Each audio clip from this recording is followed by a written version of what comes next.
Hello friends, this is Shazia and welcome to your own channel शेज world. हमारे second chapter तक के question answer complete हो चुके हैं। अब हम अपने थर्ड चैप्टर के क्वेश्चन आंसर करेंगे, जो कि मुंशी प्रेमचंद की लिखी हुई कहानी है पूस की रात। पूस की रात के बारे में पहले हम थोड़ा सा जान लेते हैं कि इस कहानी में है क्या, कौन कौन इसके किरदार हैं और क्या इसके बारे में बताया गया है। तो बढ़ते हैं पूस की रात की कहानी को समझने के लिए। इस सबक के बारे में पढ़ते हैं। तो पूस की रात किसकी कहानी है? मुंशी प्रेमचंद के ज़रिए लिखी गई कहानी है। हल्कू एक किसान है जिसकी ज़िंदगी मुख्तलिफ मुश्किलात से दो चार हैं। हल्कू के बारे में ये कहानी है, जो कि एक किसान है और उसकी ज़िंदगी काफ़ी तरह की परेशानियों से घिरी हुई है। ज़मींदारों की ज़्यादती और कर्ज़ के बोझ ने उसकी ज़िंदगी पर सवालिया निशान लगा दिया है। जाड़े की बर्फीली रात, जाड़े की रात को ही क्या कहते हैं? पूस की रात। तो जैसा कि सबक से जाहिर है कि पूस की रात यानी सर्दियों की ठंडी रातें। जाड़े की बर्फीली रात, ठंड से बचने के लिए एक लिहाफ, कंबल कुछ भी नहीं। यानी उस किसान के पास ठंड से बचने के लिए ना ही कंबल है ना ही लिहाफ है। 2-4 पैसे बमुश्किल जमा किए, वो भी कर्ज चुकाने में ही चले गए। वो भी एक किसान की हैसियत से, जो किसान कर्जा लेते हैं अपनी खेती बाड़ी करने के लिए, वो भी कर्ज चुकाने में ही चले गए। हल्कू की बीवी मुन्नी फिक्रमंद है। हल्कू की बीवी मुन्नी दिखाई है, जो कि बहुत ज़्यादा फिक्रमंद रहती है हल्कू की तरफ से, क्योंकि बहुत ज़्यादा मुशक्क़त और मेहनत के बावजूद भी वो अपने लिए आसाइशात का सामान मुहैया नहीं कर पाती है। तो हल्कू की बीवी मुन्नी फिक्रमंद है कि कैसे कटेगी सर्दी की सर्द रातें। यानी सर्दी की सर्द रातें, यानी बहुत ज़्यादा जो सर्दी होती है तो एकदम ठंडी बर्फीली रातें होती हैं, तो सर्द रातें किस तरह कटेंगी बिना कंबल बिना लिहाफ के। तो मुन्नी जो है हल्कू की वाइफ, वो बहुत ज़्यादा फिक्रमंद है। प्रेमचंद ने इस कहानी में एक किसान की ज़िंदगी के मुख्तलिफ मुश्किलात की अक्कासी बेहद हकीकत के साथ की है। यानी एक किसान के ऊपर जो जो परेशानियां गुजरती हैं, मुंशी प्रेमचंद ने अपनी इस कहानी के ज़रिए हमें उन परेशानियों से उजागर करने के लिए हमें ये कहानी दिखाई गई है, बताई गई है कि ये किस तरह की किसान के ऊपर परेशानियां गुजरती हैं। हिंदी कैलेंडर के मुताबिक पूस का महीना अंग्रेज़ी के दिसंबर जनवरी महीने के बराबर होता है। यानी दिसंबर और जनवरी की सर्दी का सभी को पता है कि कितनी ज़्यादा तेज़ ठंड होती है। उस पूस की रात को इन्हीं 2 महीनों से बताया गया है कि इस ठंड की जो रातें होती हैं वो इन 2 महीनों में कितनी ज़्यादा होती हैं, दिसंबर और जनवरी में, जिसमें रातें बेहद शदीद होती हैं और हर तरफ जमूद तारी होती है। हर तरफ क्या होती है? जमूद तारी, यानी ठंड की जो ओस होती है वो हर तरफ दिखाई देती है। ऐसे में एक किसान खेत में लगे फसल की हिफाजत के लिए सारी रात खेत में गुजारता है, जहां उसे मुख्तलिफ किस्म की तकालीफ का सामना करना पड़ता है। अपनी फसल की खेती बाड़ी की जो हिफाजत होती है उसके लिए एक किसान खेत की हिफाजत के लिए जब खेतों में रुकता है तो उसे किस तरह की परेशानियाँ आती हैं, किस तरह की तकलीफ़ों का सामना करना पड़ता है, यही हमें इस कहानी के ज़रिए बताया गया है। कहानी का अहम किरदार कुत्ता भी है, जिसका नाम जबरा है। कहानी का एक अहम किरदार कुत्ता भी है, जो कि हल्कू के साथ रहता है। तो उसका नाम क्या है? उसका कुत्ते का नाम है जबरा, और जो अपने मालिक के लिए ख़ास तौर पर वफ़ादार हैं। और कुत्ता भी बहुत ज़्यादा वफ़ादार होता है अपने मालिक के लिए। अपने मालिक की हर खुशी गम में उसका शरीक बना रहता है। यही वजह है कि वो भी शदीद ठंड में अपने मालिक के साथ खेत चला जाता है। मालिक भी उससे अपने दिल की सारी बातें करता है, उसे मोहब्बत से गले लगाता है और उसे बेपनाह प्यार करता है, क्योंकि जो जबरा होता है वो भी ठंड की सर्द रातों में जबरा के साथ ही उसके खेत पर रुका रहता है, उसके साथ ही रहता है। मतलब हर सुख दुख उसके साथ ही शेयर करता है, उसके साथ हर सुख दुख में उसके काम आता है। तो यहाँ पर मुंशी प्रेमचंद ने कहानी के चौथे और आखिरी हिस्से में ये बताने की कोशिश की है कि इंसान को हर काम दिल लगाकर करना चाहिए। जिस काम में दिल नहीं लगाया जाता वो काम कामयाबी के साथ अंजाम नहीं पहुँचता। मिसाल सामने है। यूँ तो हल्कू खेत की हिफाजत करने के लिए आया था, लेकिन शदीद ठंड ने उसे आग सेकने के लिए मजबूर कर दिया। मतलब ठंड इतनी ज़्यादा थी कि वो आग सेकने के लिए मजबूर हो गया। ये सोचा जाता है ना कि इतनी ज़्यादा ठंड है, अगर यहाँ पर हमारे पास लकड़ियाँ मौजूद हैं तो हम आग जलाकर हाथ सेक लें, ताकि इस ठंड को दूर किया जा सके, थोड़ा बचा जा सके ठंड से। तो यही होता है, वहाँ पर वो आग सेकने लग जाता है। वो आग जलाकर सेकने लगा, जिसकी गर्मी पाकर वो बेफिक्र होकर सो गया।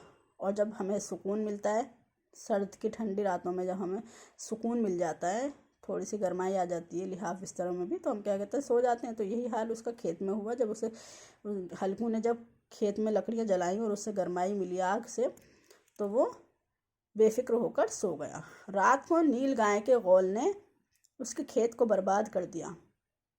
जबरा भी कुछ न कर सका, जिसके भरोसे हल्कू सो गया था। यानी हल्कू ये सोचकर सो गया कि कुत्ता तो है ही, जबरा जो उसका कुत्ता है कि वो हिफाजत कर ही रहा है, तो वो उसके भरोसे उसने अपना काम छोड़कर सो गया। ये कहानी उस अहद के हिंदुस्तानी किसान के इक़्तिसादी निज़ाम को पेश करती है जो महाजन और ज़मींदारों के कर्ज तले हिंदुस्तानी किसान की खेती एक घाटे का सौदा बन गई थी। कब की कहानी है ये? उस दौर की कहानी है जब महाजन और ज़मींदारों के कर्ज तले हिंदुस्तान की किसान की खेती घाटे का सौदा बन गई थी। यानी महाजनों और ज़मींदारों ने जब बहुत ज़्यादा खेतों पर सूद वगैरह लगाना और बहुत ज़्यादा ज़मीनों के पैसे बढ़ाने शुरू कर दिए थे, तब उनके किसानों पर इस तरह की हालत गुजरी थी कि वो अपने लिए, मतलब पूरी मेहनत करने के बावजूद भी वो अपने लिए कोई सुकून राहत का सामान मैसर नहीं कर पाते थे और बहुत ज़्यादा मुश्किलात का सामना किसानों को करना पड़ता था। लेकिन यहाँ पर एक बेवकूफ़ी ये भी दिखाई है कि जब हम किसी काम को करने के लिए लगते हैं तो हमें पूरा ध्यान उसी में देना चाहिए, जबकि हल्कू ने ऐसा नहीं किया। हल्कू ने गर्मी सर्दी से बचने के लिए थोड़ी सी गर्माई के पाने के लिए लकड़ियाँ जलाई और आग सेक कर जब गर्माई मिली तो सो गया। जबकि हमें ऐसा लापरवाह नहीं होना चाहिए। काम के लिए हमेशा पूरी जिद्दत से काम करना चाहिए, पूरा दिल लगाकर मेहनत से काम करना चाहिए। ठीक है, तो बढ़ते हैं आगे की कहानी की तरफ। हल्कू को अपने खेत की रखवाली में कोई दिलचस्पी नहीं। वो मजबूरन पूस की रात में खेत की हिफाजत करता है। अफसाने का ताल्लुक एक किसान की देही ज़िंदगी से है, इसलिए मुसन्निफ़ ने कई जगह ऐसे अल्फाज का इस्तेमाल किया है जो गाँव में बोले जाते हैं। मसलन गज़ब की सर्दी यानी बेपनाह सर्दी, बहुत ज़्यादा सर्दी। माल गुजारी यानी वक्त गुजारने के लिए जो माल इकट्ठा किया जाता है, जो माल हमारे पास मौजूद होता है, वो माल गुजारी। मजबूरी किसी काम को करने के लिए जो हमें मजबूरी पेश है। हंडिया यानी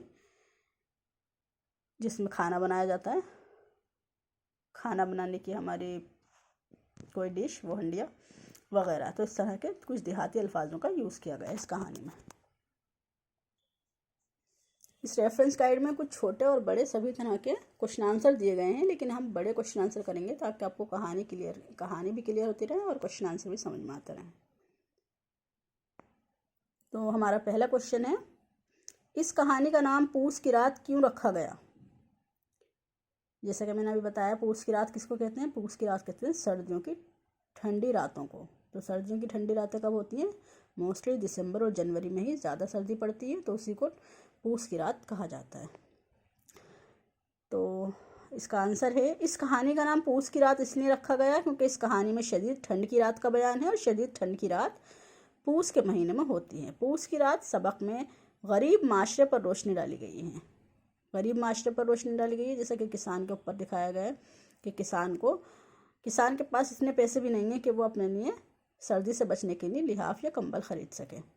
तो जहाँ एक गरीब किसान अपनी तंगहाली और मुफलिसी से परेशान है, यही दिखाया गया है कि वो इसलिए अपनी गरीबी और मुफलिसी भी गरीबी को ही कहते हैं, तंगहाली को ही।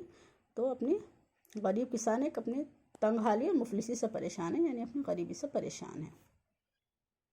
नेक्स्ट क्वेश्चन है, क्वेश्चन नंबर 2। एक गरीब किसान को जाड़े में खेत की हिफाजत करने के लिए किन किन तकालीफ का सामना करना पड़ता है?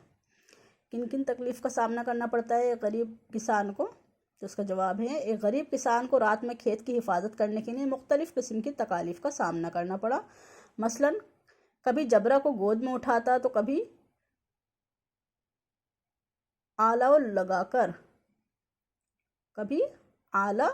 लगाकर सेकना वगैरह, यानी कभी आग वगैरह लगाकर भी अपने हाथ गर्म करने ठंड से बचने के लिए, और कभी जो उसका कुत्ता है जबरा, उसको गोद में उठाना, उसको गोद में बिठाना, क्योंकि उसे भी सर्दी लग रही थी। वो भी जानदार शे है, कुत्ता भी एक मखलूक है, तो उसे भी सर्दी लगती है, तो कभी उसको गोद में लेता और कभी आग लगाकर हाथ सेकने लग जाता। तो ये परेशानियाँ थी जो कि एक गरीब किसान को खेत में झेलनी पड़ती हैं, बर्दाश्त करनी पड़ती हैं। नेक्स्ट क्वेश्चन है हमारा क्वेश्चन नंबर 3। हल्कू मजदूरी को खेती पर तरजीह देता है, यानी खेती से ज़्यादा मजदूरी को तरजीह देता है, क्यों? हल्कू खेती पर मजदूरी को इसलिए तरजीह देता है क्योंकि खेती करने के बावजूद उसकी ज़िंदगी कर्ज और मुफलिसी से दो चार थी। खेती से जो पैसे होते थे वो ज़मींदारों को माल गुजारी के में देते ही ख़त्म हो जाते थे। मतलब माल गुजारी वगैरह देकर ही जो ज़मींदारों का हिस्सा होता है वो सब देने के बाद क्या होता था, उसके पास कुछ नहीं बचता था और वो वही गरीबी, कर्ज वाली ज़िंदगी और मुफलिसी यानी गरीबी वाली ज़िंदगी ही जी रहा था। तो इसलिए वो खेती से ज़्यादा मजदूरी को तरजीह देता है। नेक्स्ट क्वेश्चन है हमारा क्वेश्चन नंबर 4। क्या इस सबक से मेहनतकश तबका और ज़मींदार में ताउन का एहसास होता है? चंद लाइनों में अपने ख्यालात का इजहार कीजिए। इसका जवाब है, सबक पूस की रात के पूरे मुताले के बाद इस बात का एहसास होता है कि मेहनतकश तबका और ज़मींदारों में गैर ताउन है। यानी मेहनतकश तबका यानी बहुत ज़्यादा मेहनत मजदूरी करने वाला तबका और ज़मींदारों में गैर ताउन है, यानी तालमेल नहीं है एक दूसरे से। क्योंकि अगर एहसास होता है तो क्या किया जाता है कि एक दूसरे की मदद की जाती है, लेकिन यहाँ कुछ ऐसा मदद वाला जज्बा इस कहानी में हमें दिखाई नहीं पड़ता है। ज़मींदारों को अपनी मालगुजारी से मतलब है, उन्हें नहीं मतलब कि खेत में किसान किस तरह से मेहनत कर रहा है या फिर किस तरह की ज़िंदगी वो गुजार रहा है। उन्हें ज़मींदारों को इस चीज़ से कोई मतलब नहीं है, उन्हें सिर्फ अपनी मालगुजारी से मतलब है। किसान की माशी हालत कैसी भी हो, मतलब उनकी जो माशी हालत है वो कैसी भी हो, चाहे उनके पास पैसा हो या नहीं हो, उन्हें इस चीज़ से कोई फ़र्क नहीं पड़ता है। शदीद ठंड से हिफाजत के लिए उनके तन पर कपड़े ना हों, इससे ज़मींदारों को कोई लेना देना नहीं, उसे सिर्फ अपने पैसों से मतलब है। यानी शदीद ठंड से बचने के लिए भले से उनके तन पर कपड़े भी ना हो, लेकिन इस चीज़ से अमीर तबके के यानी ज़मींदारों को कोई फ़र्क नहीं पड़ता है, उन्हें सिर्फ अपनी मालगुजारी से मतलब है। नेक्स्ट क्वेश्चन है हमारा, कहानी में दिए गए मुहावरात के मायने लिखिए और उसे जुमलों में इस्तेमाल कीजिए। तो मुहावरे दिए हुए हैं हमें कुछ और उसके मायने हैं। फर्स्ट मुहावरा है हमारा आंखें टेढ़ी करना। आंखें टेढ़ी करना यानी बेमुरव्वती करना, यानी किसी के साथ नज़र टेढ़ी करना या बेमुरव्वती दिखाना। इसका जुमलों में इस्तेमाल इस तरह से होगा, हल्कू की बात सुनकर मुन्नी आंखें टेढ़ी करने लगी, यानी मुन्नी बेमुरव्वती दिखाने लगी। नेक्स्ट मुहावरा है हमारा टुकटुकी बांधे देखना, यानी लगातार देखना।